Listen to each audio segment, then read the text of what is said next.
America Iran की जंग अब समुद्री नाकेबंदी के कांटे में उलझ गए है। ईरान का ऐलान है, जब तक अमेरिका नाकेबंदी नहीं हटाता, ईरान अमेरिका से कोई बात नहीं करेगा।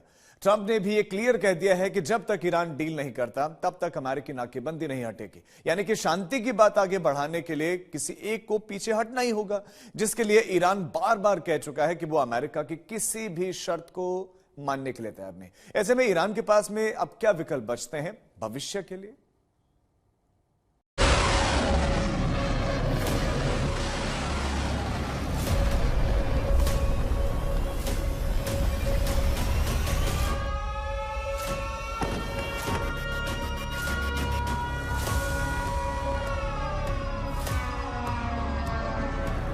.75% of our targets. We stopped a little early because they wanted to have some peace.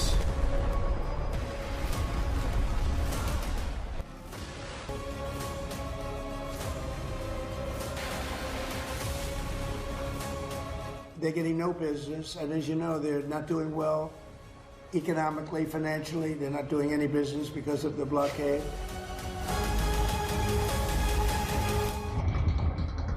Trump की खतरनाक धमकियां भी ईरान का हौसला नहीं डिगा सकी। उल्टे ईरान ने अब उन धमकियों को सीरियसली लेना बंद कर दिया है।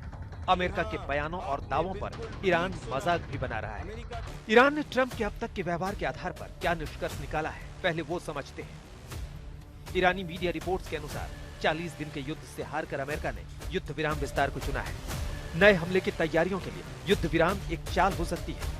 अमेरिका पीछे हट जाएगा, लेकिन इजराइल के जरिए लेबनान पर हमले करवाकर ईरान पर दबाव रखेगा। हॉर्मुज में नाकेबंदी जारी रखते हुए ईरान को आर्थिक चोट पहुंचाता रहेगा। We'll have the strait opened up.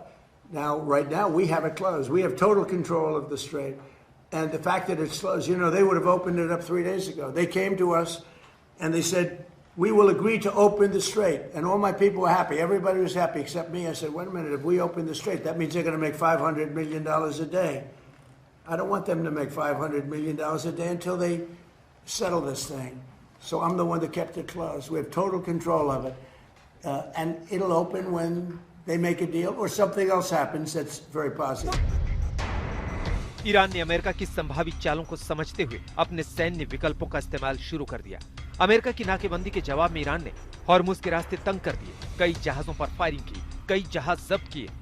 Iran अब आगे क्या कर सकता है? क्या है उसके पास विकल्प? अगर अमेरिका के साथ ईरान की कुछ शर्तों पर समझौता हो सकता है, तो बातचीत का रास्ता खुलेगा और ईरान अपनी शर्तों पर अमेरिका से बात करने में सक्षम होगा।